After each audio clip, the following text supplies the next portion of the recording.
Shalom Bapak Mama, saudara-saudariku yang diberkati Tuhan. Selamat bertemu kembali di Suara Marturia, Rabu 15 Januari 2025. Hari ini kita akan merenungkan bagian firman Tuhan yang terambil dari kitab 1 Timotius 1 ayat 12 hingga ayatnya yang ke-17. Sebelum kita membaca dan merenungkan bagian firman Tuhan ini, mari kita berdoa. Ya Tuhan Allah kami, terima kasih atas perkenanan penyertaan-Mu dalam hidup kami. Saat ini kami akan membaca dan merenungkan kebenaran firman. Mari Bapa Engkau memberkati kami. Di dalam nama Tuhan Yesus kami berdoa. Amin. Kitab 1 Timotius 1 ayat 12 hingga ayat yang ke-17 di bawah perikop ucapan syukur atas kasih karunia Allah. Aku bersyukur kepada Dia yang menguatkan aku, yaitu Kristus Yesus Tuhan kita, karena Ia menganggap aku setia dan mempercayakan pelayanan ini kepadaku. Aku yang tadinya seorang penghujat dan seorang penganiaya dan seorang ganas, tetapi aku telah dikasihaninya, karena semuanya itu telah kulakukan tanpa pengetahuan, yaitu di luar iman. Malah kasih karunia Tuhan kita telah dikaruniakan dengan limpahnya kepadaku, dengan iman dan kasih dalam Kristus Yesus. Perkataan ini benar dan patut diterima sepenuhnya. Kristus datang ke dunia untuk menyelamatkan orang berdosa, dan di antara mereka akulah yang paling berdosa. Tetapi justru karena itu aku dikasihani, agar dalam diriku ini sebagai orang yang paling berdosa, Yesus Kristus menunjukkan seluruh kesabarannya.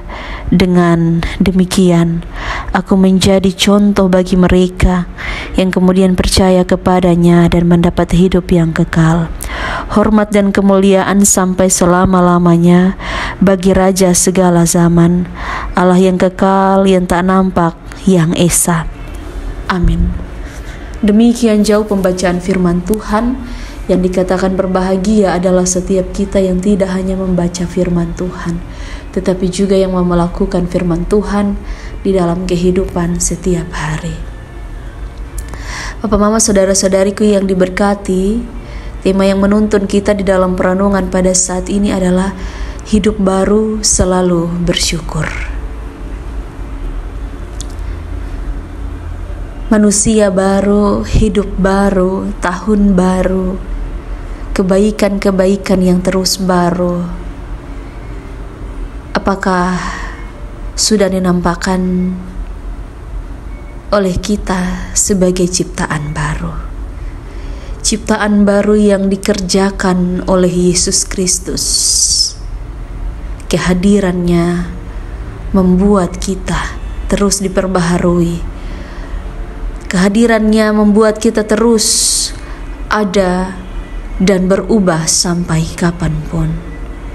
Sebab pengampunannya nyata dan pengampunannya terus dikaryakan bagi kita. Lalu apa yang sudah kita lakukan? Apa yang sudah kita rasakan sebagai manusia yang melihat bahwa ini hidup harus baru? Apakah dengan kesadaran? Ataukah kita malah keras hati? Ataukah kita masih nyaman dengan kehidupan kita yang lama? Karena kalau orang yang masih mengeraskan hati, orang yang terus ada di dalam pemberontakan, orang yang terus iri, orang yang terus merencanakan hal-hal yang jahat bagi orang lain, dia tidak sedang melihat Yesus sebagai yang utama. Dia sedang tidak hidup baru. Dan orang yang tidak hidup baru, dia tidak pernah bersyukur dengan apa yang ia alami dalam hidup. Rasul Paulus menyaksikan bahwa hidup baru terjadi atasnya sebagai anugerah dari Kristus. Sehingga ia harus melakukannya. Tidak peduli kemarin dia hidup sebagai orang berdosa, tetapi yang pasti bahwa ia menyesal dan mau hidup menurut kehendak Tuhan. Itulah yang menjadi ciri bagaimana kita hidup dengan Tuhan, menjadi anak-anak Tuhan. Sehingga dalam kehidupan kita, mari kita pandang Kristus. Mari kita melakukan apa yang baik bagi Kristus, di mana saja kita berada. Amin. Mari kita berdoa.